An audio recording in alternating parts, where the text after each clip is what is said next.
Sigmund, tell me about the Sharkman case again from back in the day. You were the police profiler at the time, right? What was your impression of the crimes? Well, Johnny, as we previously discussed, 23 years ago, 8 people disappeared over an 8-month period. There was very little evidence where they were last seen. It was as if they had been carried away into the sea. We did find pieces of remains that washed ashore during that time, but it was never enough to make a positive identification. The DNA science was not as advanced at that time as it is now, you know. Horrible crime spree, unsolved till this day. What was your psychological profile of the killer? Well, we didn't have very much to go on. There was very little evidence. There was no common link between victims that we could identify. They all had police records of some kind, most very minor. As they disappeared, quite a few of them appeared to have been involved in a much larger criminal enterprise than they were suspected of at that time. It was as if the killer was working his way up the food chain of criminal organization. The victims seemed to be progressively more hardened criminals as the case went on. It was surmised that the victims were tortured and gave up the next person on the chain on the way to the top of the organization. From this, we determined that the killer was very highly motivated, absolutely fearless, had no conscience, and was skilled in various methods of torture. He was cold-blooded, very aggressive, high-level killer, much like an actual shark. That's how the case actually got its name within police circles. In my report, I had said we were looking for more of a shark than a man. The story about the flatfoots joking with a detective is departmental lore, no truth to it. That's interesting. I'd always heard the departmental version of that. What did the police learn about the criminal enterprise? I heard it had 8 separate arms, almost like an octopus. Yes, that's true, but enough about history. Why don't you tell me about your dreams again, Johnny?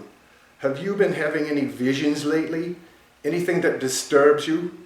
Feel out of place? I am having some unusual dreams now that you mention it.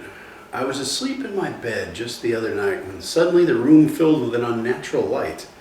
I awoke and turned to the light and said, "What are you doing here, Pope Michael?" Hey, Johnny, do you always sleep like that, lad? Like what, Pope Michael? You know, Starkers. Well, the pup went to match. Oh, did I catch you in the middle of something, lad? Do you need a moment to finish up, if you know what I'm saying to you? There's this woman that's got these 8 incredible... Okay, laddie, you do remember you're speaking to the Pope now, remember? Oh, right. Sorry. You know, I never realized how much we look alike, Pope Michael. You are a good-looking young man, Johnny. Besides, we are all God's children, so we all share like 98.9% of the same DNA or whatever. I never was that good with science, lad. You know that. That and this is a dream, you idiot. Oh, right. You have any, say, holy water a man could soothe his parched throat with? Preferably Irish in origin? Sure, Pope Michael, anything for you. I just happen to have some right here, as a matter of fact, that my partner left me. How about a double? No, not a double, Johnny. In Ireland, that would be a large whiskey. Large holy water. Large holy water, that's it. Got it, Your Holiness, got it. Coming right up. Let me take care of that for you. Here we go, Your Holiness. You go ahead and have a little bit of that. You're gonna like that.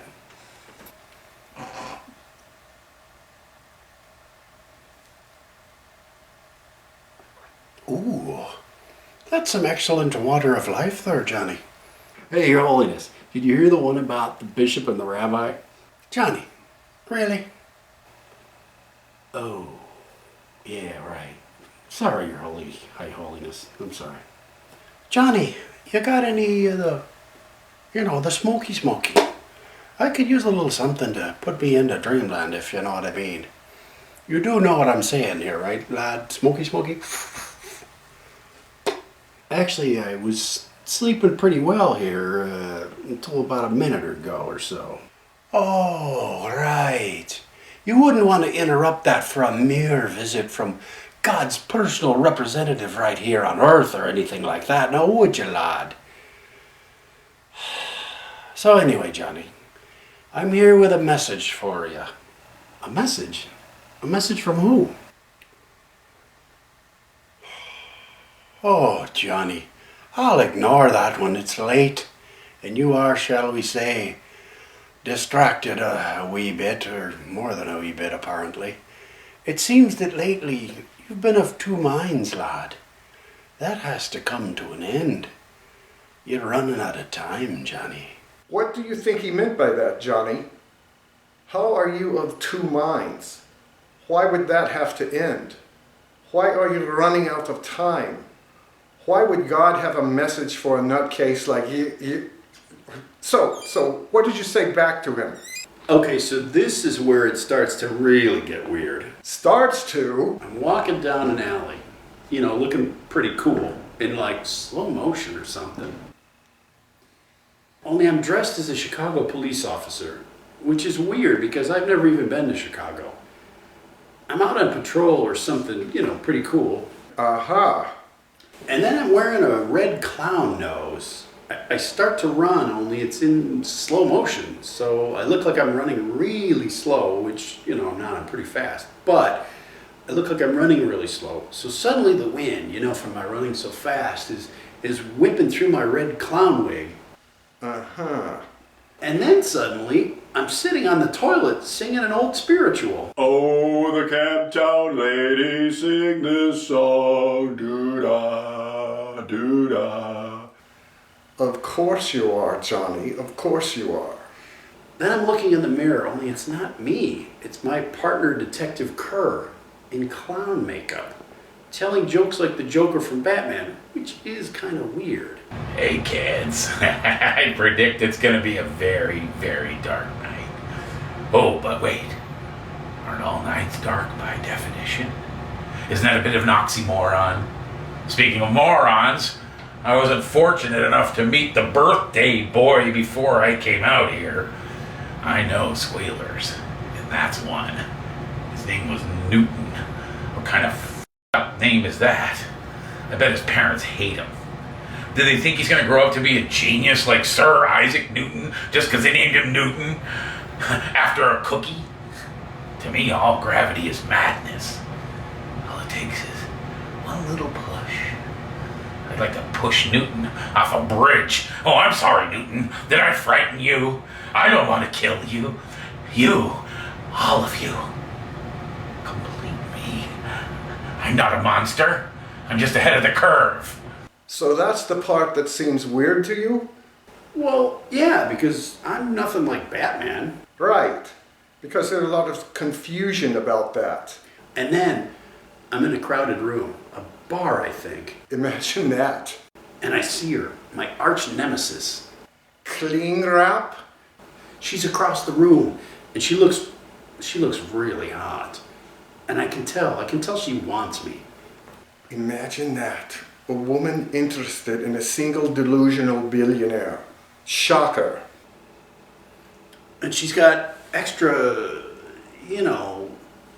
lady parts down there, I'm sorry, what? She's got 8 lady bits, so they call her Octopus. Doctor, your next appointment is here. Damn.